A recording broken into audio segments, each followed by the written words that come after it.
নমস্কার বন্ধুরা, আরও একটি নতুন রেসিপি দেখার জন্য সবাইকে স্বাগত। বাসন্তী পোলাও আমাদের সকলেরই ভীষণ প্রিয়। এই পোলাও সাধারণত আমরা গোবিন্দভোগ চাল দিয়ে তৈরি করি, কিন্তু আজ আমি বাসন্তী পোলাও বানিয়েছি বাসমতি চাল দিয়ে। আর সাথে থাকছে চাল ও জলের সঠিক অনুপাত, যাতে একদম পারফেক্ট ও ঝরঝরে তৈরি হয়। তো চলুন এবার রেসিপিটি দেখে নেওয়া যাক। প্রথমে এখানে আমি 4 কাপ পরিমাণ বাসমতি চাল নিয়েছি। চালটাকে খুব ভালো করে 3 থেকে 4 বার জল পাল্টিয়ে খুব ভালো করে ধুয়ে নিতে হবে। চালের মধ্যে জলটা যতক্ষণ না পরিষ্কার হচ্ছে ততক্ষণ ধুয়ে নিতে হবে।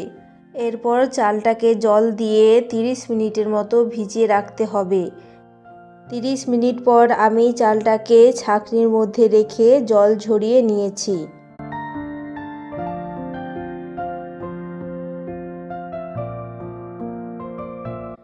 এখন এই চালের মধ্যে দিয়ে দেব 1 চামচ মতো হলুদ গুঁড়ো ও গরম মশলা গুঁড়ো।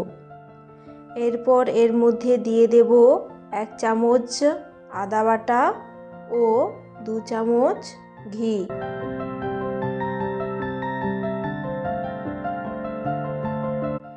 এরপর খুব সাবধানে চামচ দিয়ে এইভাবে সমস্ত কিছু মিশিয়ে নিতে হবে।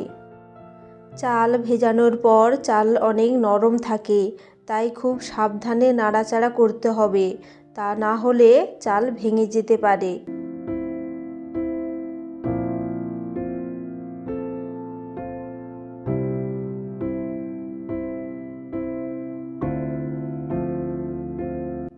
দেখুন বন্ধুরা, খুব ভালো করে মেশানো হয়ে গেছে।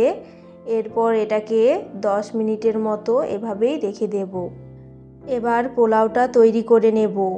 একটা কড়াই গরম করে তাতে আমি প্রথমে 1 টেবিল চামচ মতো সাদা তেল ও 1 চামচ দিয়ে দিলাম ঘি। ঘিটা পুরো গলে যাওয়ার পর এর মধ্যে আমি 15 থেকে 16টা কাজু দিয়ে একটু হালকা করে ভেজে নেব। এরপর দিয়ে দেব কিশমিশ। কিছুক্ষণ নাড়াচাড়া করে ভালো করে ভেজে নেব। দেখুন বন্ধুরা, কিশমিশগুলো ফুলে বলের মতন হয়ে গেছে। এখন আমি কাজু ও কিশমিশ অন্য একটি পাত্রে তুলে নিচ্ছি।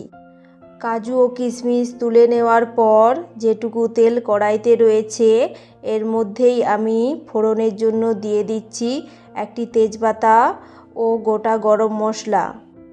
গোটা গরম মশলার মধ্যে আমি এখানে 2 টুকরো দারুচিনি, 3 থেকে 4টি এলাচ ও লবঙ্গ নিয়েছি। এগুলো আমি 30 সেকেন্ডের মতো ভেজে নেব। এখন গোটা গরম মশলা থেকে মিষ্টি গন্ধ বেরোতে শুরু করেছে। এবার এর মধ্যে আমি ঘি ও হলুদ মাখানো চালটা দিয়ে দিলাম। চালটা 5 থেকে 7 মিনিটের মতো খুব ভালো করে ভেজে নিতে হবে। আর গ্যাসের আঁচটা এই সময় মাঝারি রাখতে হবে। ঝরঝরে পোলাওয়ের জন্য চালটা ভালো করে ভেজে নেওয়া কিন্তু খুব জরুরি। দেখবেন চালটা ভাজা হয়ে গেলে চালের কালারটা একটু হালকা হয়ে যাবে। এইবার এই চালের মধ্যে দিয়ে দেব গরম জল। পোলাওতে কিন্তু অবশ্যই গরম জল ব্যবহার করবেন।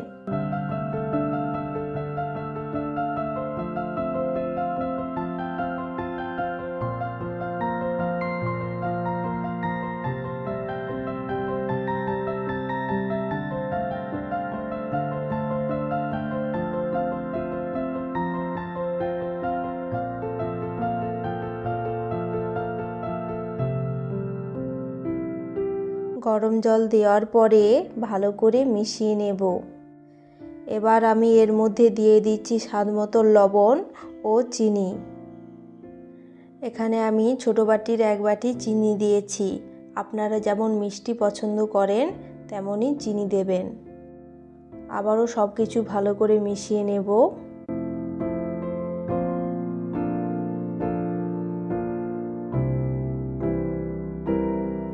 এখানে আমি এই কাপের 4 কাপ চাল নিয়েছি, তাই 8 কাপ জল দিয়েছি।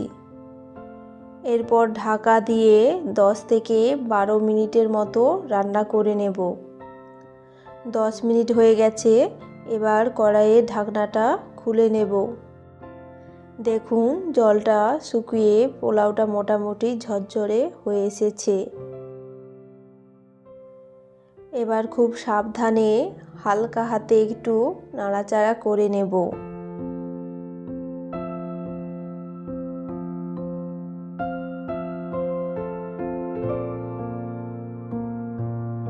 এখন ওপরের দিকে একটু সমান করে নেওয়ার পর এরপরে এর মধ্যে দিয়ে দিচ্ছি 2টো কাঁচা লঙ্কা ও ভেজে রাখা কাজু ও কিশমিশ।